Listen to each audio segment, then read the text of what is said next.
क्या यीशु का अनुग्रह हमें पाप करने का लाइसेंस देता है? तो दोस्तों, उद्धार खो सकता है कि नहीं, ब्रिजेश भाई के साथ हमारे इस डिबेट सीरीज का ये 8वां वीडियो है। इस सीरीज में मैं आपको उन सभी आयतों का सही व्याख्यान बताऊंगा जो उन प्रचारकों द्वारा इस्तेमाल किए जाते हैं जो सिखाते हैं कि उद्धार खो सकता है। अब किसका व्याख्यान सही है, ये तो आपको तय करना है। मैंने अपने पुराने वीडियो में समझाया था कि उद्धार ना खो सकने की अवस्था में मिली स्वतंत्रता पाप करने की छूट नहीं होती, पाप करने का लाइसेंस नहीं होता।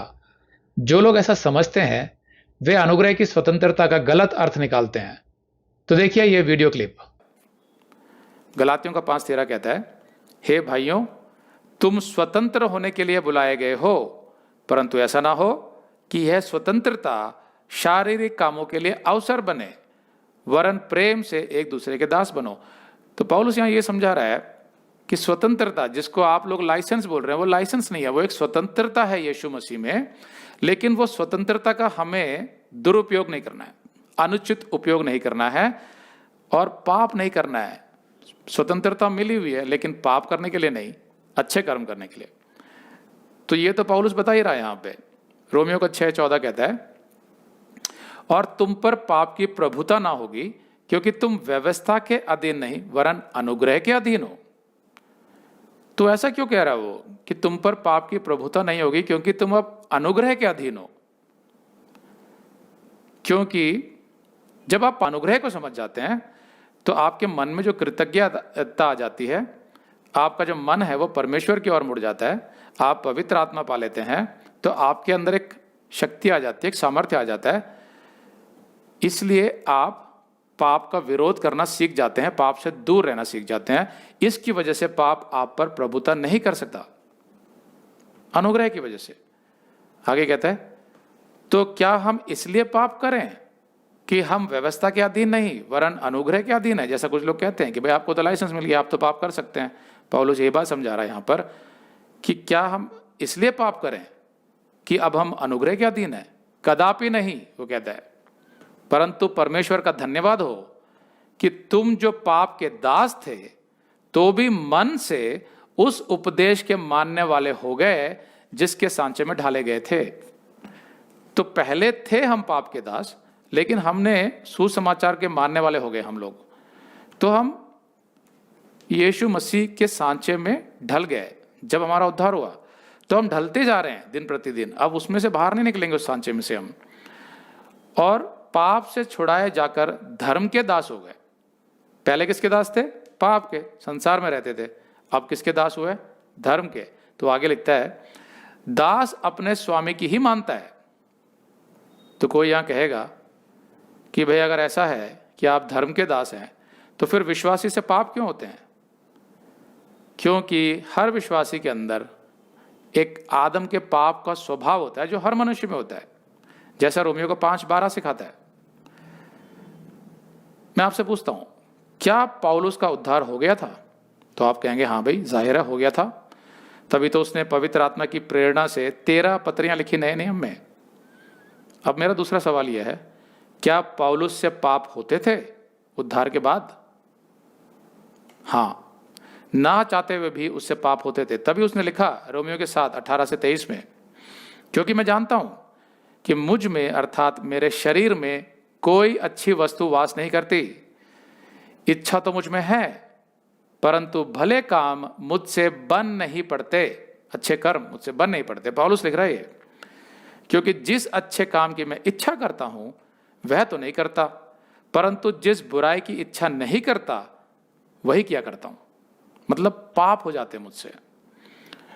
परंतु यदि मैं वही करता हूं जिसकी इच्छा नहीं करता, यानी कि पाप, तो उसका करने वाला मैं ना रहा, परंतु पाप जो मुझ में बसा हुआ है। कौन सा पाप? वही पुराना आदम के पाप का स्वभाव जो हर मनुष्य में है, जो मरते दम तक हर मनुष्य में रहेगा। उसकी वजह से वो हो रहे हैं पाप। यही बात पौलुस सिखा रहा है।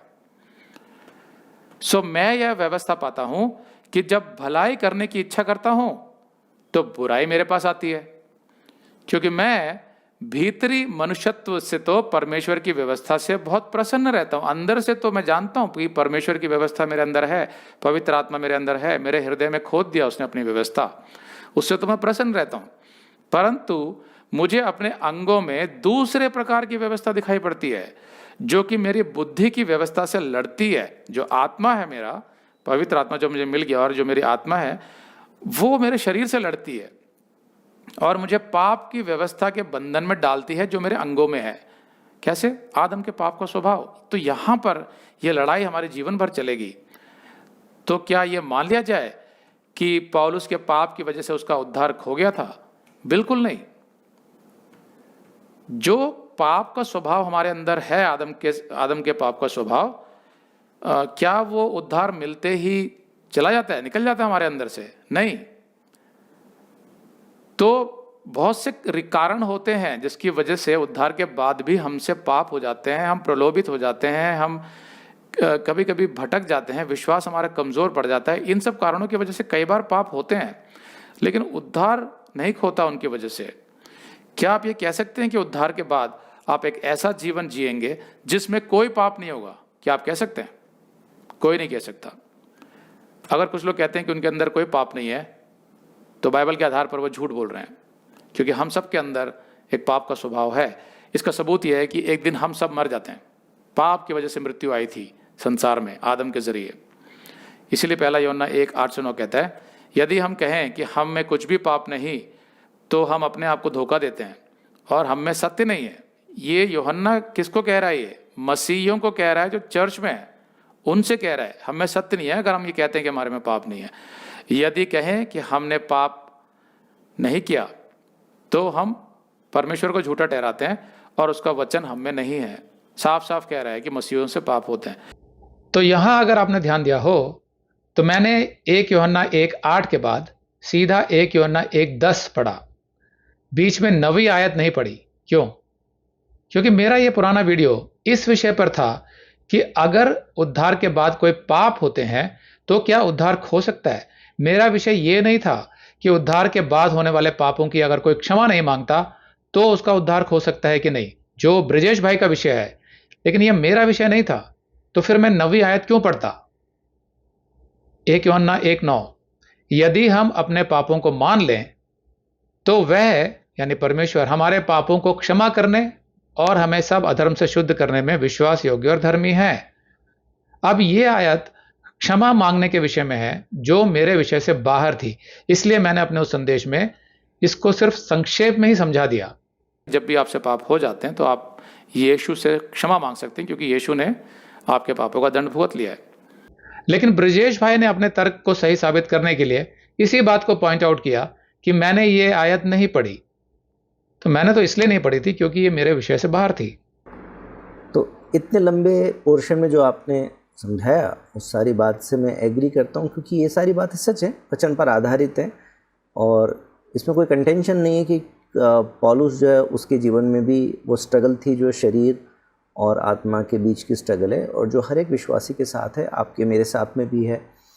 तो उसके कारण क्या उसका उद्धार खो गया? नहीं खोया। क्या आपका और मेरा खो जाएगा? नहीं खोएगा। क्यों? क्योंकि आपने पहला यूहन्ना 8 भी पढ़ा और 10 भी पढ़ा, लेकिन 9 नहीं पढ़ा।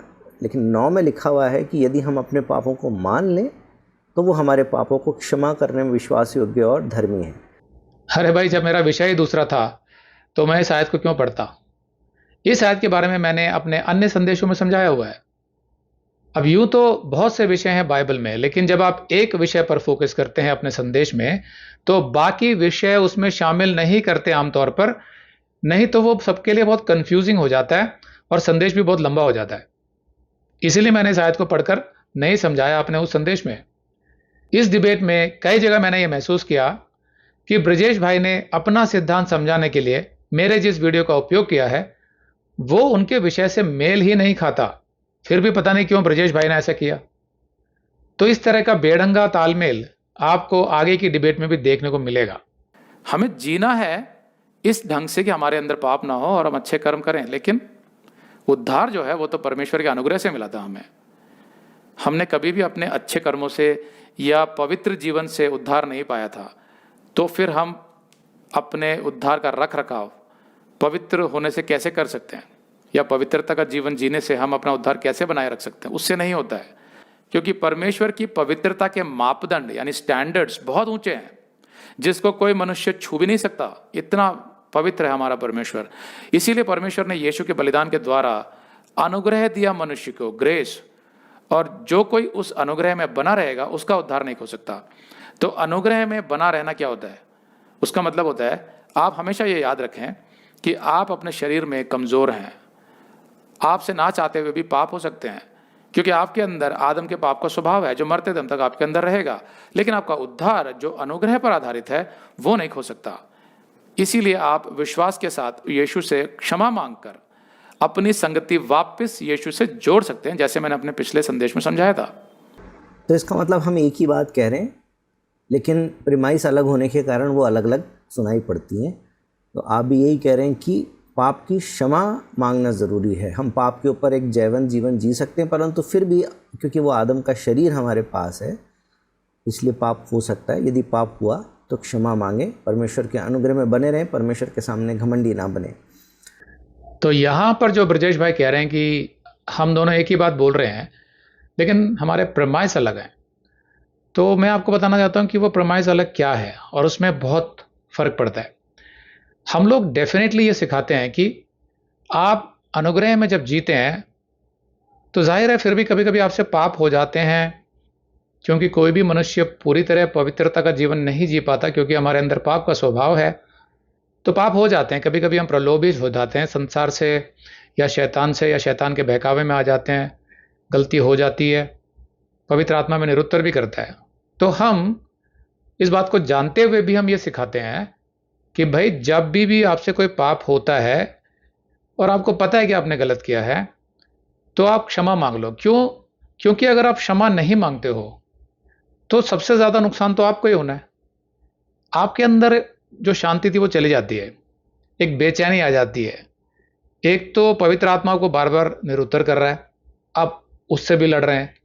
फिर जो एक शांति थी यीशु के वचन में चलने की, उसके अनुग्रह में चलने की, उसकी आज्ञाओं पर चलने की, वो जब चली जाती है मनुष्य के अंदर से, तो क्या वो बड़ा खुश होता है? नहीं, वो ज़्यादा दुखी होता है। तो जाहिर सी बात है कि जब उसको ये टीचिंग्स मिल रही हैं कि भाई आप क्षमा मांग कर यीशु से अपनी संगति जोड़ लो, अगर वो सच्चा मसीही है, उसने अगर ये अनुभव किया हुआ है कि परमेश्वर की आज्ञाओं पर, वचन के आधार पर पवित्रता में जीने में, पाप से दूर होकर जीने में जो आनंद आता है, जो शांति मिलती है, जो कॉन्फिडेंस आता है कि यीशु हमारे साथ है और हमारी हर मुसीबत में वो हमारा ख्याल रखेगा, हमारे काम बना कर देगा जो बिगड़ रहे हैं, जिनके लिए हम प्रार्थना कर रहे हैं। हमारी एक संगति बनी हुई यीशु मसीह के साथ, एक मजबूत जीवन जी रहे हैं हम लोग। ये अनुभव तो वही मसीह करेगा ना जिसका सच में उद्धार हो गया। तो जिसका सच में उद्धार नहीं हुआ है, उसने ये सब अनुभव नहीं किया होता है। इसलिए बहुत संभव है कि वो क्षमा ना मांगे, क्योंकि उसका उद्धार पहली बात तो हुआ नहीं है। पर वो ठीक है, वो वचन सुनने आता है चर्च में, उसने अपना जीवन यीशु को दिया नहीं है, वो सांसारिक ही है, पर अपने आप को मसीह कहता है। उसके लिए मसीहत एक धर्म हो सकती है, हो सकता है कि वो धर्म की रीति से प्रभावित हुआ हो मसीहत से, और उसकी वजह से आता है कि भाई यीशु के वचन सुनने में अच्छे लगते हैं। जैसे दूसरे धर्मों के भी गुरु होते हैं, वो भी वचन सुनाते हैं तो काफ़ी लोग प्रभावित हो जाते हैं। इस रीति से भी वो चर्च में आ सकता है, फिर वो संगति भी करेगा दूसरे लोगों के साथ। जाहिर सी बात है कि वहाँ पर आराधना भी हो रही होगी। आपने उसको देख के सोच लिया कि भाई ये तो मसीही है। अब जब वो गिरता है पाप में, बैकस्लाइड करता है और यीशु का तिरस्कार करता है, वचन नहीं पढ़ रहा है, चर्च आना छोड़ देता है, तो आप अचानक कह देते हैं कि भाई तुम क्षमा नहीं मांग रहे हो और अगर ऐसे ही जीते रहे तो मरने के बाद नरक में जाओगे। आपने पहले ही तय कर लिया कि वो विश्वासी था, उसके अंदर फल तो चेक ही नहीं करे आपने। और हमारा अनुभव ये कहता है कि जब उस मसीह ने वास्तव में पवित्र आत्मा का स्वाद चख लिया, मसीहत का स्वाद चख लिया, तो उसको एक तुलनात्मक अनुभव हो गया कि संसार जो था वो अंधेरा था, उसमें हर तरह के पाप थे, जिसमें फंसने के बाद, उस रीति रिवाजों को मानने के बाद हमारे जीवन में शांति नहीं होती थी। जब ये अनुभव हो जाता है ना, तो वो इस टीचिंग को बड़ी जल्दी ग्रहण करता है कि भाई अगर तुमसे पाप हो जाए, तुम कुछ समय के लिए भटक भी जाओ, तो भी पवित्र आत्मा तुम्हें सिखा देगा सच्चाई क्या है, क्षमा मांगकर वापस आ जाओ। वो मसीह कर लेता है ऐसा। हमारा ये अनुभव रहा है। अब मुझे नहीं पता कि आपका क्या अनुभव रहा है या दूसरे चर्चों का क्या अनुभव रहा है, जो सिखाते हैं कि अगर तुमने अभी तक क्षमा नहीं मांगी और तुम्हारी मृत्यु हो जाती है तो तुम नरक जाओगे।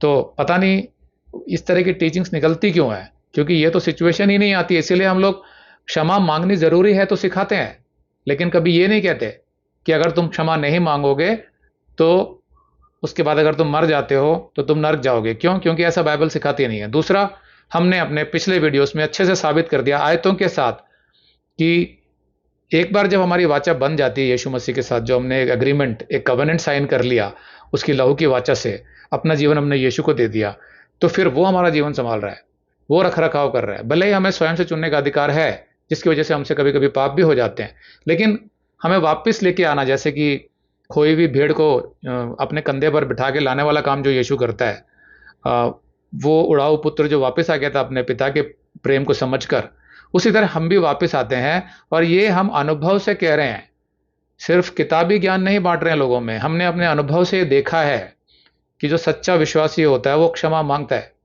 तो इसलिए हमारे को ये गलत सिद्धांत सिखाने की ज़रूरत कभी नहीं पड़ी, जिसके वजह से उसके मन में डर बैठ जाए कि अगर मैंने जल्दी से क्षमा नहीं मांगी और मैं मर गया तो कहीं मैं नरक ना चला जाऊं। मेरा सवाल तो ये है कि अगर ये सिद्धांत उसको सिखा भी दूं मैं, वो डर के मारे क्षमा मांगेगा, उस क्षमा का क्या अर्थ रह जाता है? मन से तो वो यीशु को प्रेम नहीं कर रहा है, कुड़कुड़ा रहा है, एक तरीके से यीशु से अपना विद्रोह जता रहा है। उसके बाद आपने उसको ये सिद्धांत सिखा दिया कि भाई अगर तुम कल मर गए तो तुम नरक जाओगे, तो क्या उसका मन जो है वो एकदम से पवित्र हो जाएगा, एकदम सच्चा हो जाएगा? नहीं, वो तो वैसे ही कड़वा रहेगा। उस कड़वाहट में वो क्षमा भी कैसे मांगेगा? वो बोलेगा कि ये क्या बात हुई, ये तो ऐसा लग रहा है कि मुझसे जबरदस्ती क्षमा मांगने को बोला जा रहा है, मेरा मन नहीं कर रहा है, अब उसरी से तो मैं अगर मर गया तो मैं नरक चला जाऊंगा, ये तो एक तरीके से मुझे प्रेशराइज किया जा रहा है। तो वो अगर क्षमा मांग भी लेगा शब्दों में, सच्चाई तो उसमें भी नहीं होने वाली है। हम क्या सिखाते हैं? हम उस भाई के पास जाते हैं, हम कहते हैं कि भाई तुम जो पापों में जी रहे हो, क्या तुम्हारे जीवन में शांति है? जो वचन में तुम जी रहे थे, तुम संगति करते थे, इस तरीके से जब हम उसको एनकरेज करते हैं और उसको सपोर्ट करते हैं, हर रीति से उसके साथ खड़े होते हैं, तो हमने देखा है कि यीशु का प्रेम उसे वापस ले आता है। ये हमारा अनुभव रहा है, इसीलिए हम ये सिखाते हैं कि आपका उद्धार कभी खो नहीं सकता है। और अगर कोई उस एक्सट्रीम पर चला जाता है, जब वो अपने मन में घमंडी हो जाता है, परमेश्वर का तिरस्कार करता है, अपने विश्वास को छोड़ देता है, उस अनुग्रह में बना नहीं रहता, तो ये बात स्पष्ट है कि परमेश्वर बाध्य नहीं है कि उसने एक बार उसको विश्वास करने पर उद्धार दिया था, तो अब परमेश्वर बाध्य है कि वो व्यक्ति पाप करे, समझौते का जीवन जिए, यीशु का तिरस्कार करे, पवित्र आत्मा और बाइबल के विषय में उल्टी सीधी बातें करे, लेकिन फिर भी क्योंकि उसने एक बार यीशु को कभी ग्रहण कर लिया था, इसलिए अब परमेश्वर उसको स्वर्ग में लेके जाने के लिए बाध्य है? ऐसा नहीं है। जिस तरह के मसीहों की बात यहाँ ब्रजेश भाई कर रहे हैं, उसके विषय में मैं पिछले वीडियोस में समझा चुका हूँ कि ये कुछ ज़्यादा ही अनुमान लगा रहे हैं ब्रजेश भाई यहाँ पर, कि एक सच्चा मसीही जिसका सही मायनों में उद्धार हो चुका है, जिसने पवित्र आत्मा का स्वाद चखा हुआ है, उसने जो भाइयों की संगति का अनुभव उसको हुआ है, एक अच्छा जीवन यीशु के साथ उसने गुजारा है, उसके बाद आप सडनली कहते हैं कि वो इस हद तक गिर जाएगा कि वो अब यीशु का तिरस्कार कर देगा और पूर्ण रूप से वो यीशु के बलिदान को अस्वीकार कर देगा। तो मैंने पिछले वीडियोस में बताया था कि आप बहुत ज़्यादा अनुमान लगा रहे हैं। पवित्र आत्मा जो बहुत सामर्थ्यकारी उसके अंदर काम करता है, उतनी दूर तक जाने की आवश्यकता नहीं है। यह बहुत संभव है कि आप जिनको ऑब्जर्व करते हैं उनका वास्तव में ही उद्धार ना हुआ हो। और मैं सिर्फ ऐसे ही नहीं ये बात कह रहा, मैंने देखा है कि चर्चों में से होते हैं लोग बहुत से, तो चर्च क्योंकि सबके लिए खुला होता है तो कोई भी आके बैठ सकता है उसमें, आपको कैसे पता चलेगा? तो उनको देखकर आप ये अनुमान ना लगाएं कि भाई ये पूरा बैकस्लाइड कर गया तो अब भी परमेश्वर बाध्य है इसको ले जाने के लिए। ये जो शब्द आपने इस्तेमाल यहाँ किया, बाध्य, ये एक अजीब सी डॉक्ट्रिन है, क्योंकि परमेश्वर ने जब हमसे वाचा बांधी थी अपने लहू की, यीशु ने जो अपने लहू की वाचा बांधी थी हमारे साथ, तो वो एक बाध्यता नहीं थी, वो एक प्रेम था। प्रेम मतलब एक पिता का जो अपने संतानों को बचाना चाहता है। बाध्यता के तहत वो हमें स्वर्ग नहीं ले जा रहा है, वो अपने प्रेम के तहत हमें स्वर्ग ले जा रहा है। तो ये जो पूरा संबंध है हमारा यीशु मसीह के साथ, इसमें ना हमारी कोई बाध्यता है ना उनकी कोई बाध्यता है। बाध्यता के तहत नहीं है ये संबंध। ये जो एकमात्र बाध्यता है अगर कोई, तो वो प्रेम की बाध्यता है कि हम प्रेम की वजह से हम यीशु की आज्ञाओं पर चलना चाहते हैं, ना कि इसलिए कि हमने प्रतिज्ञा की थी कि भाई हम तेरी आज्ञाओं पर चलेंगे उद्धार के बाद। ये इसलिए हम बाध्य नहीं है इस बात के लिए। और इसी तरह यीशु भी देख रहा है कि भाई ये तो पापों में चला गया, बैकसाइड कर गया, लेकिन फिर भी मैं बाध्य हूँ, मैंने प्रतिज्ञा की थी कि मैं तुम्हें स्वर्ग ले जाऊंगा। नहीं, ये बिल्कुल ही गलत विश्लेषण है। वास्तविकता ये है कि हमने जो एग्रीमेंट साइन किया था यीशु के साथ, वो इसलिए था कि जब हम अपने पापों में जी रहे थे संसार में और हमें यीशु के वचन में सच्चाई लगी, उसके पास जब हम आए तो हमें शांति मिली। उसके आधार पर हमने प्रेम के तहत, पूरे विश्वास के तहत अपना एग्रीमेंट साइन किया था यीशु के साथ। और ऐसे ही यीशु ने बोला कि ठीक है, अब तुमने मन फिराव कर लिया, मतलब तुम्हें समझ आ गया है कि तुम पापी हो, तुमने बहुत से पाप किए हैं, लेकिन एक अच्छा पवित्र जीवन ही तुम्हें शांति दे सकता है और मैं ही तुम्हारे पापों के लिए बलिदान दे रहा हूं, ये तुम्हें समझ आ गया है और तुम मेरे पास आ गए हो। तो जाहिर सी बात है कि अब तुमने विश्वासपूर्ण तरीके से अपना जीवन मुझे दे दिया, मैं उसे संभाल के रखूंगा। और जहां तुम गलती करोगे मैं तुम्हें निरुत्तर भी करूंगा, तुम्हें समझाऊंगा, जरूरत पड़ने पर तुम्हारी ताड़ना भी करूंगा, जैसा इब्रानियों के 12:5 में लिखा है। वो सब कुछ मैं करूंगा क्योंकि मैं तुमसे प्रेम करता हूं। क्योंकि तुम स्वर्ग के नागरिक हो गए हो, तो तुम्हारा जो चरित्र है वो स्वर्ग के नागरिक की तरह होना चाहिए, मतलब मेरे स्वरूप में ढलते जाना चाहिए जैसा यीशु का चरित्र है। उसके लिए व्यवस्था मैं स्वयं करूंगा पवित्र आत्मा के माध्यम से। ये है हमारे बीच में वो कवेनेंट जो हमारे जीवनों में काम कर रहा है। जैसा हम देखते हैं सच्चे मसीहियों के साथ होता है, वो संसार से बुला लिया गया, बदलते जा रहे हैं वो दिन प्रतिदिन। तो ये सारी बातें तथ्य हैं, ये कोई कल्पना नहीं है कि यीशु हमें पूर्ण रूप से बदल देता है, नई सृष्टि बना देता है। तो उस रीति से जब आप सोचेंगे तो आपको कहीं पर भी ऐसा नहीं लगेगा कि भाई परमेश्वर किसी बाध्यता के तहत हमें स्वर्ग ले जा रहा है। नहीं, वो एग्रीमेंट हमारा प्रेम के ऊपर आधारित था, क्षमा हमें प्रेम के आधार पर मिली थी, उसी प्रेम के आधार पर वो हमें स्वर्ग ले जा रहा है और उसी प्रेम के आधार पर हम उसकी सारी आज्ञाओं पर चलते हैं। कई बार ऐसा होता है हमारा जीवन में कि हम बैकस्लाइड करते हैं, लेकिन वो प्रेम हमें याद आ जाता है हमेशा और हम वापस आते हैं। तो ये वो सच्चाई है। हर एक अच्छा विश्वासी परमेश्वर के अनुग्रह में बना रहता है, नम्र बनता है, दीन बनता है, पवित्रता की तरफ में चलता रहता है, आज्ञाकारिता का जीवन बिताता है। और जब जब उससे पाप होता है तो सच्चे मन से पश्चाताप करके क्षमा मांगता है, तो उसका अनुग्रह उसका उद्धार नहीं खो सकता। परंतु जो अपने विश्वास को और अपने अनुग्रह को खो देगा, अनुग्रह से बाहर चला जाएगा और परमेश्वर के सम्मुख अनरिपेंटेंट हो जाएगा, तो उसका उद्धार उसको नहीं मिलेगा। अब यहाँ पर मैं ब्रजेश भाई के स्टेटमेंट में थोड़ा कंफ्यूज हो जाता हूँ, क्योंकि उन्होंने जो ये बोला कि जो भी एक सच्चा विश्वासी है वो पवित्रता का जीवन जी रहा है, फिर उससे अगर कुछ गलतियाँ हो जाती हैं तो वो क्षमा मांग लेगा, अनुग्रह में टिका रहेगा। लेकिन अगर वो क्षमा नहीं मांगता, अनुग्रह से बाहर चला जाता है, तो उसको उद्धार नहीं मिलेगा। अब ये मुझे समझ नहीं आया, क्योंकि उन्होंने जो अपने सिद्धांत में समझाया वो ये है कि अभी आपका उद्धार खोया नहीं है क्योंकि आप जीवित हैं, मरते दम तक आपका उद्धार नहीं खोया है। मरते समय भी अगर आपने क्षमा नहीं मांगी अपने पापों की तो आपका उद्धार खो जाएगा। लेकिन इस स्टेटमेंट के हिसाब से तो ऐसा लग रहा है कि एक मसीही जो हो सकता है इनके हिसाब से कि वो बैकस्लाइड कर गया, अब वो अगले जो 30 साल है उसके जीवन के पाप में ही जी रहा है, लेकिन फिर भी उसका उद्धार अभी नहीं खोया, वो तो मरते दम तक उसको मौका मिला हुआ है। तो ये बड़ा कंफ्यूजिंग सा स्टेटमेंट है। तो वो जो मसीह इस टाइम जी रहा है अपना जीवन, वो पूरा बैकस्लिडन है, पाप में जी रहा है, बिल्कुल भी आज्ञाएं नहीं मान रहा है। तो मैं उससे पूछना चाहता हूं कि भाई आपका उद्धार, आपको क्या लगता है कि आपका उद्धार अभी है कि नहीं है? तो ये बात मुझे समझ नहीं आया कि इसको आप जस्टिफाई कैसे करेंगे कि नहीं अभी इसका उद्धार तो है, अभी परमेश्वर ने इसका उद्धार अभी छीना नहीं है। मैं बोलूंगा भाई लेकिन पिछले 30 सालों से ये पाप में जी रहा है, आप कह रहे हैं कि इसका उद्धार नहीं खोया है। तो इतने समय से परमेश्वर इसको धैर्य रख के, धीरज रख के इसको क्षमा किए जा रहा है एक तरीके से, तभी तो उसका उद्धार नहीं खो रहा है। तो फिर या तो आप इसको क्लियर कीजिए कि नहीं भाई उद्धार खो गया, क्योंकि जितने भी लोग उद्धार खो गया करके सिखाते हैं वो कभी इन बातों को क्लियर नहीं कर पाते हैं। आपके हिसाब से तो मरते दम तक उसका उद्धार नहीं खोया है, चाहे वो 30 साल 50 साल भी पाप में जी रहा है। समझ लो वो 30 साल की उम्र का था या 25 साल की उम्र का था जब उसने यीशु को स्वीकार किया, अगले 5 साल बड़े अच्छे से जिया, फिर बैकस्लाइड कर गया, फिर अगले 50 साल वो पापों में जी रहा है, लेकिन अभी वो जीवित है तो उसका उद्धार नहीं खोया। तो आप कह रहे हो कि भाई ये मसीही है, इसके अंदर पवित्र आत्मा है, इसका उद्धार अभी नहीं खोया है।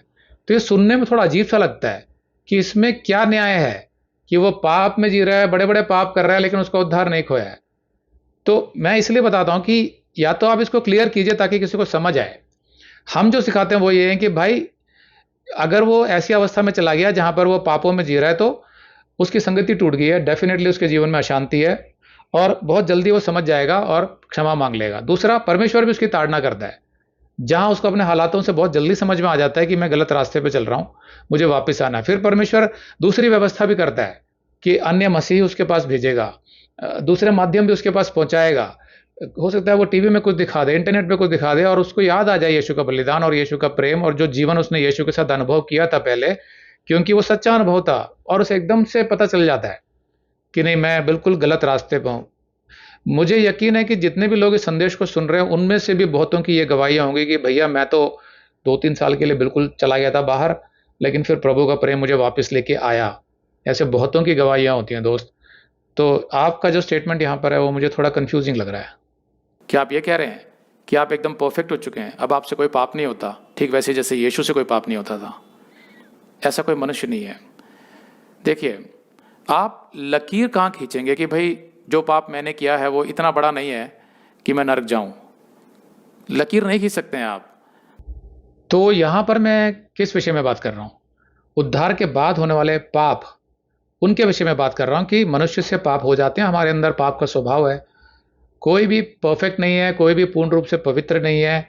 उद्धार के बाद भी हमसे पाप होते हैं, यह हमको पता है, लेकिन इन सबका अरेंजमेंट, इसकी व्यवस्था यीशु ने पहले ही कर दी थी कि तुम्हें पवित्र आत्मा दिया जाएगा और तुम्हारा एक जीवन जो संचालन करता है वो हमारे जीवन का, उसमें बहुत से ऐसे आयाम हैं 360 डिग्री में जो वो मसीह को चलाता है। इसलिए तो हमारा जीवन सांसारिक मनुष्य से बिल्कुल अलग हो जाता है। जो भी सच्चा मसीह होता है, यानी कि सही मायने में जिसका उद्धार हो गया, वो इसका अनुभव कर चुका है कि भाई हमारा जीवन जो है वो बिल्कुल अलग हो चुका है। वो जो एक व्यवस्था है, एक संचालन है जो यीशु का, जो हमें कवर करके रखता है चारों तरफ से, वो हमें अपने आप वापस ले आता है जब भी हम भटकते हैं। हम कई बार भटकते हैं, हम भेड़े हैं ना, भेड़े भटक जाती हैं, फिर हमें यीशु वापस ले आती है क्योंकि उसका शब्द हम पहचानते हैं। वो सच्चा गडरिया है, वो हमसे प्रेम करता है, हमारे लिए अपनी जान भी दी है उसने, तो वो हमें वापस ले आता है। ये हमारा मसीही जीवन है जो हमने अनुभव किया हुआ है। लेकिन ब्रजेश भाई यहाँ पर कुछ और ही बात कह रहे हैं। मैं इस बात पर विश्वास करता हूँ और इसी बात का प्रचार करता हूँ कि पाप कितने हैं और कितने घिनौने हैं इस बात से फ़र्क नहीं पड़ता, क्योंकि परमेश्वर की दृष्टि में तो एक ही पाप काफ़ी था आदम और हव्वा को पापी ठहराने के लिए, कि परमेश्वर ने कहा था कि तुम वाटिका के इस वृक्ष का फल मत खाना जो भले और बुरे के ज्ञान का वृक्ष है, नहीं तो तुम अवश्य मर जाओगे। और इतना ही एक ही पाप और इतना साधारण सा दिखने वाला पाप काफ़ी था, तो इसलिए वो कितना भी घिनौना हो या कितना भी कम घिनौना हो, परमेश्वर की अनाज्ञाकारिता करना, परमेश्वर के सामने घमंडी हो जाना, ये अपने आप में एक पाप है। तो इसलिए ऐसी कोई सीमा हम निर्धारित नहीं कर सकते, ऐसी कोई लाइन नहीं खींच सकते, लेकिन हर एक पाप चाहे छोटा हो या बड़ा हो उसकी पाप क्षमा मांगने की ज़रूरत है। यदि पाप की क्षमा नहीं मांगेंगे तो उसकी क्षमा नहीं मिलेगी। तो यहाँ पर भी ब्रजेश भाई ने मेरे उस वीडियो के क्लिप को क्षमा मांगने या ना मांगने से जोड़ दिया कि भाई क्षमा नहीं मांगेंगे तो उद्धार चला जाएगा, जबकि उस क्लिप में या उस वीडियो में आपने देखा कि मैं तो कुछ और विषय पे बात कर रहा था। क्षमा मांगने वाला तो विषय था ही नहीं उसमें। पाप की वजह से उद्धार खोता है कि नहीं खोता, ये विषय था। तो इसको जोड़ने का क्या अर्थ है मुझे समझ नहीं आया। यदि मन फिराएंगे, उस पाप को छोड़ देंगे, उससे घृणा करेंगे और प्रार्थना करेंगे, क्षमा मांगेंगे तो क्षमा मिलेगी। फिर भी वो पाप दोबारा हो सकता है, कमज़ोरी के कारण हो सकता है, ढिठाई के कारण हो सकता है, हमसे नहीं छूट पाया। लेकिन पश्चाताप यदि सच्चा है तो 2 बार और 5 बार और 10 बार भी यदि उसी पाप की क्षमा भी मांगेंगे तो भी परमेश्वर क्षमा करेगा, क्योंकि वह अनुग्रहकारी है। हाँ, लेकिन जिस दिन हमने इस बात को मान लिया कि अरे कोई फ़र्क नहीं पड़ता, परमेश्वर तो क्षमा करने वाला है, इतनी सी बात के लिए क्या परमेश्वर दंड दे देगा, उस दिन से मैं आपको बता दूं कि उस पाप की क्षमा नहीं होती। अब इसके विषय में तो मैं पहले भी समझा चुका हूं कि जिस मसीह का वास्तव में उद्धार हो चुका है, जिसके अंदर पवित्र आत्मा काम कर रहा है, जिसने उस सुंदर मसीही जीवन का अनुभव किया है, जिसने मसीहियों के साथ संगति करी है, जिसने उन आज्ञाओं पर चलकर शांति पाई है, उसका लाभ उठाया है, उस मसीही से आप क्या ये अपेक्षा कर सकते हैं कि वो ऐसा सोचेगा कि भाई मैं अगर क्षमा ना भी मांगूं तो कोई फर्क नहीं पड़ता क्योंकि मेरा उद्धार तो खोएगा नहीं? तो इसका मतलब यह हुआ कि वो सच्चा मसीह नहीं है, क्योंकि सच्चा मसीह कभी भी ऐसे नहीं सोचता है। वो नाराज हो सकता है यीशु मसीह से, कभी उसके कुछ काम नहीं बन रहे हैं या उसके जीवन में ज़्यादा सताव आया, परेशानियां आई, तो वो नाराज हो जाता है। उसकी वजह से वो कुछ दिनों के लिए तय करता है कि नहीं, मुझे बाइबल नहीं पढ़नी है, मुझे प्रार्थना भी नहीं करनी है, मुझे शायद चर्च में या संगति में भी नहीं जाना है, या यूट्यूब पे संदेश भी नहीं देखने हैं। ऐसा निर्णय वो ले सकता है। तो उस समय क्या होता है? उस समय परमेश्वर अपने प्रेम में, देखो उसको कितने प्यार से वापस लाता है। वो पहली बात पवित्र आत्मा उसके अंदर उसको बताता है, निरुत्तर करता है कि तुम नाराज हो, लेकिन यीशु ने तुम्हारे लिए बहुत कुछ किया है। अपने बलिदान से उसने तुम्हारा उद्धार भी किया था, उसके अलावा तुम्हारे जीवन में उसने बहुत कुछ किया। पीछे मुड़ के देखो। वो मसीही का माइंड जो होता है ना, वो सोचता है इन बातों को, उसके अलावा जो उसके सच्चे मसीही दोस्त होते हैं, भाई बहन जो उससे संगति करते थे, वो भी उसको फ़ोन करेंगे, व्हाट्सएप करेंगे, उससे मिलने जाएंगे, तो उस मसीह के मन में बदलाव आता है। इसके अलावा उसके बाद भी अगर वो ढीठ रहता है, वो मसीह नहीं सुधरता है, तो परमेश्वर ताड़ना का भी उपयोग करता है, जैसे हम अपने बच्चों के साथ करते हैं, प्रेमवश, प्रेम की वजह से। उस ताड़ना से क्या होता है, कहीं ना कहीं उस मसीह को समझ में आता है कि ये प्रेम करने वाला परमेश्वर मेरी भलाई के लिए, कि मैं पाप में अपना जीवन बर्बाद ना कर दूं, ये मुझे रोकने के लिए मेरी ताड़ना कर रहा है। तब भी उसको समझ आता है। ऐसे कितनी सारी चीज़ें करता है मालूम है परमेश्वर आपके जीवन में, तभी आप मसीह जीवन जी पाते हैं। वरना तो हमारे अंदर जो पाप का स्वभाव है, हम बहुत जल्दी भटक जाते हैं। तो इन सब अरेंजमेंट्स की वजह से, उन व्यवस्था की वजह से जो यीशु ने हमारे लिए किया है, जब से उसने हमारा जीवन अपने हाथों में ले लिया था, तो हम सुनिश्चित हो जाते हैं कि हमसे गलती हो सकती है, हम विश्वास योग्य नहीं रहते, लेकिन दूसरे तीमुथियुस 2:13 कहता है कि परमेश्वर विश्वास योग्य है, उस पर मैं विश्वास कर सकता हूँ कि वो मेरे जीवन को अच्छे से संभाल के रखेगा मेरी गलतियों के बावजूद भी। ये मेरा पर्सनल अनुभव है कि मेरे जीवन में मैं जितनी भी गलतियां करता हूँ, अभी भी करता हूँ, कुछ भी हो सकता है, कभी कुछ बुरा सोच लिया, किसी को बुरा बोल दिया, कभी वाइफ से झगड़ा कर लिया, ऐसे बहुत सारी बातें होती हैं, लेकिन मैंने देखा है उसके बाद भी प्रभु हमारे जीवन को चलाता है, हमें वापस लेके आता है। इसी तरह हमारी संगति, जो हमारे ग्रुप्स हैं, वो चलते रहते हैं। हम लोग एक दूसरे की गवाहियाँ भी सुनते हैं, उस पर अपने कमेंट्स भी करते हैं, कभी कभी हम लोग मजाक भी करते हैं एक दूसरे की गलतियों के ऊपर, और इस बात के लिए आनंदित होते हैं कि प्रभु हमें फिर वापस लेके आता है, फिर हमें जोड़ के रखता है। तो अगर आपने सच में ऐसे मसीह देखे होंगे, तो आप इस बात को स्वीकार करेंगे कि वो क्षमा मांगे लेता है, वो यीशु के पास वापस आ ही जाता है, क्योंकि वही उसके लिए सबसे अच्छा विकल्प होता है। अगर कोई कहता है कि भाई अगर आप पाप करेंगे तो आपका उद्धार खो जाएगा, तो मेरा सवाल यह है कि अच्छा, तो फिर मुझे उद्धार वापस कैसे मिलेगा? क्या बाइबल में ऐसा कुछ लिखा हुआ है कहीं पर? अगर कोई भी मेरी इस क्लिप को यूज़ कर रहा है अपने डिबेट में, तो फिर उनको इस सवाल का जवाब देना चाहिए, क्योंकि ये जो प्रमाइस था वो यही था कि जो लोग सिखाते हैं कि उद्धार होने के बाद अगर आप पाप करते हैं तो आपका उद्धार खो सकता है, उसके जवाब में मैंने वो वीडियो बनाया था। तो आप उसका जवाब दीजिए कि जो लोग सिखाते हैं कि भाई तुम्हारा उद्धार खो गया है या खो जाएगा, तो कहाँ पर ये पता चलता है कि भाई मैं कुछ टाइम से पाप में जी रहा हूँ तो मेरा उद्धार खो गया होगा अभी, या अभी भी चांस है कि मैं क्षमा मांग लूँ? ये कैसे पता चलेगा? क्या कहीं बाइबल में इसके बारे में लिखा है? नहीं लिखा है। फिर दूसरा, कि कहाँ पर आप निश्चित करेंगे कि भाई तुम्हारा उद्धार खो गया है? कोई भी पास्टर अपने चर्च के किसी मेंबर को अगर ये कहता है कि भाई तुम्हारा तो उद्धार खो गया है, क्या पास्टर को ये राइट मिला हुआ? पहली बात। दूसरा, पास्टर क्या उसके मन के अंदर झांक के या परमेश्वर से पूछ के पता लगा सकता है कि तुम्हारा उद्धार खो गया है? ऐसा तो कोई मार्ग है नहीं। तो वो कभी भी ये नहीं बोल सकता किसी को कि तुम्हारा शायद उद्धार खो गया है, ये झूठ होगा, क्योंकि हम नहीं जानते हैं। पहली बात तो ये है कि हमें यही नहीं पता कि उसको उद्धार वास्तव में हुआ था कि नहीं। हम तो सिर्फ उसके फल के आधार पर थोड़ा अनुमान लगा सकते हैं, लेकिन वास्तविकता तो सिर्फ यीशु मसीह को पता होती है। तो अगर कोई कल को ये सिद्धांत सिखाता भी है कि तुम पापों की वजह से तुम्हारा उद्धार खो जाता है, तो पहले तो ये जवाब नहीं मिलता कि किस तरह के पापों की वजह से, कितने पापों की वजह से, क्या 2, 3, 10, 20, 30 के बाद खो जाएगा, या पापों का जो नेचर है, जो उसकी प्रकृति है कि कितना घिनौना पाप था, उसके आधार पर होता है कि भाई तुमने झूठ बोला तो नहीं खोएगा, लेकिन तुमने अगर व्यभिचार किया तो खो जाएगा। क्या ये कुछ लिखा है बाइबल में? नहीं, ये भी नहीं लिखा है। तो मैं ये सिखा रहा था उस संदेश में कि जो लोग ऐसा सिखाते हैं उनके पास इन चीज़ों के जवाब नहीं होते। तो या तो आप इसका जवाब दीजिए ना कि अगर कोई कहता है कि भाई तुम्हारा उद्धार खो गया, और वो मनुष्य कहता है अच्छा ठीक है मुझसे गलती होगी, क्या मेरा उद्धार वापस मिल सकता है मुझे? किसी ने तो ये बोला ही होगा ना कि भाई तुम्हारा उद्धार खो गया होगा, तो ठीक है, वो सवाल कर रहा है कि ठीक है मुझे वापस कैसे मिलेगा? क्या इसका कोई जवाब है बाइबल में कहीं पर? अगर नहीं है तो सिद्धांत ही गलत है ये, तो उसके जीवन का तो फिर कोई आधार ही नहीं रह गया। तो परमेश्वर किसी को भी इस अवस्था में छोड़ता नहीं है। तो वो मनुष्य उसके पास कोई जवाब नहीं होता जिससे पूछा जाता है कि भाई मेरा उद्धार मुझे कैसे वापस मिलेगा। तो या तो आपके पास कोई जवाब हो तो आप मेरी इस क्लिप को यूज़ करें, नहीं तो फिर इसको यूज़ करके दूसरा कुछ बोलने का अर्थ जो है वो तो मुझे समझ ही नहीं आया।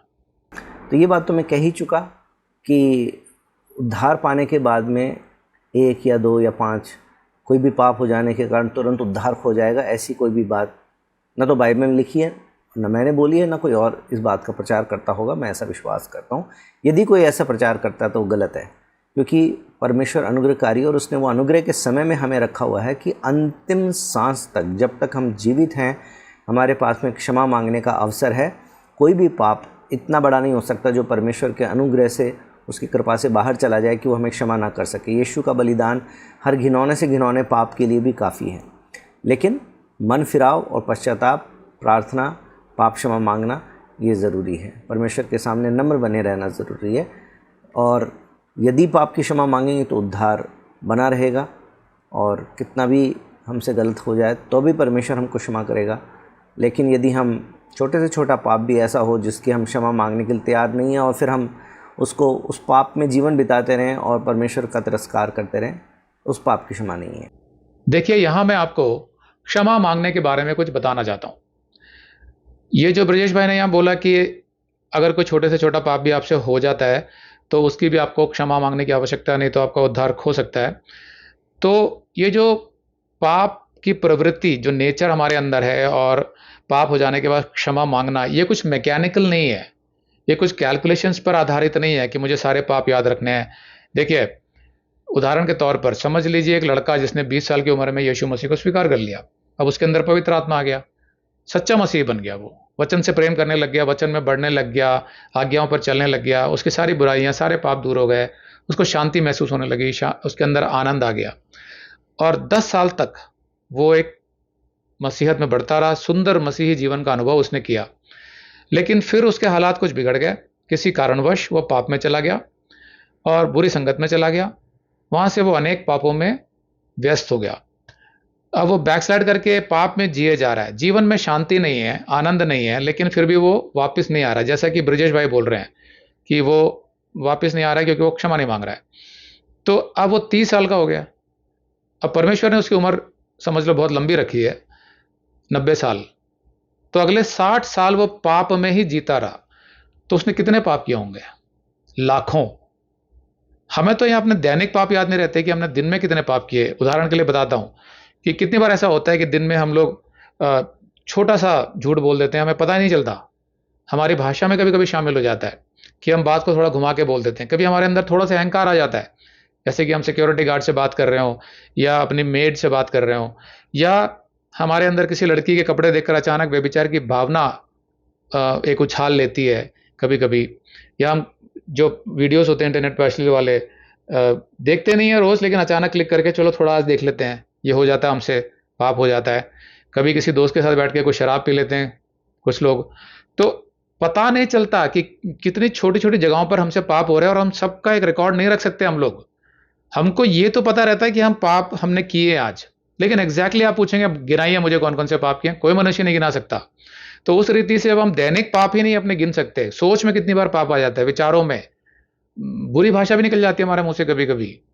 तो कितनी जगह पर ऐसा होता है कि स्वार्थ बीच में आ जाता है हमारा, अपने परिवार में भी आता है, दोस्तों के बीच में आता है, मसीहियों के बीच में आता है, कि स्वार्थ के आधार पर हम कोई बात कह देते हैं। ये सब पाप है। तो पाप ऐसे डिफाइंड नहीं है कि एक चीज की ये पाप था, ये पाप था, इसकी क्षमा मांगनी है, इसकी क्षमा मांगनी है, वो संभव नहीं है। तो ये भी कोई तरीका नहीं है कि मैं होलसेल में ब्लैंकेट फॉरगिवनेस किसको कहते हैं, कि मैंने मरने से कुछ क्षण पहले बोला परमेश्वर पिछले 60 साल में बहुत पापों में जिया, मेरे सारे पाप क्षमा कर दी। ये भी कोई तरीका नहीं है, ये भी कोई सच्चा मन फिराव नहीं है। या कोई मनुष्य एडवांस में मांग रहा हो कि प्रभु अभी तो मैं अच्छी मसीहत में चल रहा हूँ, विश्वास में चल रहा हूँ, लेकिन मैं भटक भी सकता हूँ, तो मैं एडवांस में ही अपने सारे पापों की क्षमा मांग लेता हूँ। क्योंकि हो सकता है कि जब मैं पापों में चल रहा हूँ तब मेरा मन ना करे क्षमा मांगने का और मैं मर जाऊं तो मेरा उद्धार ना चला जाए, इसलिए मैं आपसे पहले ही मांग लेता हूँ माफी। ये भी कोई तरीका नहीं है। तो मैं यही बता रहा हूँ आपको, क्षमा मांगना, इसको समझिए पहले। ये एक हृदय की अवस्था होती है कि मैं जा रहा हूँ एक गलत रास्ते पे, पवित्र आत्मा मुझे निरुत्तर कर रहा है, दूसरे तरीके से भी मैं निरुत्तर हो रहा हूँ, मुझे शांति भी नहीं है। अचानक मुझे लगता है कि नहीं प्रभु तेरे साथ ही जीवन अच्छा चल रहा था मेरा, मैं भटक गया हूँ 2 साल के लिए, मैं अपनी गाड़ी वापस मोड़ रहा हूँ और मैं तेरे रास्ते पे आ रहा हूँ। ये जो भावना होती है ना, ये होती है क्षमा मांगना, और परमेश्वर उसको रीड कर लेता है। तो जरूरी नहीं है कि आपने सारे पापों की क्षमा गिनती के साथ मांगी हो, ये कोई आवश्यक नहीं है, लेकिन आपका जो हृदय का परिवर्तन होता है ये आवश्यक है। तो हमारे जो डिबेट का जो मेन मुद्दा वो ये है कि ब्रजेश भाई कह रहे हैं कि भाई अगर क्षमा नहीं मांगते मरते दम तक तो उद्धार खो जाएगा। हम लोग ये कह रहे हैं कि ऐसी अवस्था ही नहीं होती मसीह की, क्योंकि उसके जीवन को एक 360 डिग्री एक लाइफ गार्ड मिला होता है, जो यीशु ने एक उसका जीवन संभाल रखा है। तो वो कई माध्यम से उसको वापस लेके आता है, जैसे यीशु अपनी खोई हुई भेड़ को वापस लाता है। तो इसी तरीके से वो मसीही जिसके मन में एक ये भावना आती है, कितनी बार मेरे साथ हो जाता है कि जब हम बात कर रहे होते हैं किसी से, तो छोटा सा अहंकार बीच में आ जाता है, कभी वाइफ से झगड़ा हो जाता है, कभी बोलते टाइम ज़्यादा क्रोध आ जाता है, जितनी ज़रूरत नहीं है उससे ज़्यादा आ जाता है। इतना नाप तोल के हम लोग नहीं जी सकते हैं, क्योंकि हमारे अंदर एक पाप का स्वभाव है दोस्त। तो हम सबसे पाप होते ही हैं। अब हम या तो इस काम में लगे रहें कि सारे पापों को लिखें और उनकी क्षमा मांगते रहें कि पता नहीं कब मृत्यु हो जाए। नहीं, वो तो फिर डर वाली बात हो जाती है कि यार मुझे डर है कि अगर मैं आज ही रात को मर गया हार्ट अटैक से और मैंने आज के सारे पापों की क्षमा नहीं मांगी तो मेरा उद्धार हो जाएगा। ये डॉक्ट्रिन्स है ना, बहुत कंफ्यूजिंग होते हैं। वास्तविक डॉक्ट्रिन ये है कि आपका उद्धार तो नहीं हो सकता, लेकिन आपकी संगति टूट जाने की वजह से आप शैतान के नियंत्रण में चले जाते हैं, जिसकी वजह से आपके जीवन से शांति चली जाती है। और जो संगति आप यीशु के साथ करते थे तो उसमें जो आनंद था, उससे जब आप विरक्त हो जाते हैं तो आपको ही अच्छा नहीं लगेगा, आप ही का नुकसान होने वाला है। कुल मिलाकर आपके फायदे के लिए बताया जा रहा है कि आप यीशु के पास वापस आ जाइए, संगति आपकी जुड़ जाएगी। और परमेश्वर क्या करता है, जब वो देखता है कि मेरा प्यारा बच्चा भटक गया है, समझाने के बाद भी नहीं आ रहा है, सब कुछ कर लिया मैंने, तो वो ताड़ना क्यों करता है? क्योंकि हम अपने बच्चों से जैसे प्रेम करते हैं उनकी ताड़ना करते हैं, ताकि उनका नुकसान ना, वो भटक ना जाए, वो गलत रास्ते पे ना चले जाएं, उसी का नुकसान होने वाला ना। उसी के तहत परमेश्वर हमारी ताड़ना भी करता है। इतना सब वो क्यों कर रहा है? इसीलिए कर रहा है क्योंकि उसको पता है कि वो वापस आ जाएगा। और हमने देखा है कि वो मसीह वापस आ जाता है। हमारे ग्रुप्स भी ऐसे ही चल रहे हैं, खुद मैंने अपने व्यक्तिगत जीवन में भी ये अनुभव किया है। तो और भी कुछ बातें रह गई हैं इस डिबेट में जो हम अगले वीडियो में कवर करेंगे। आमीन।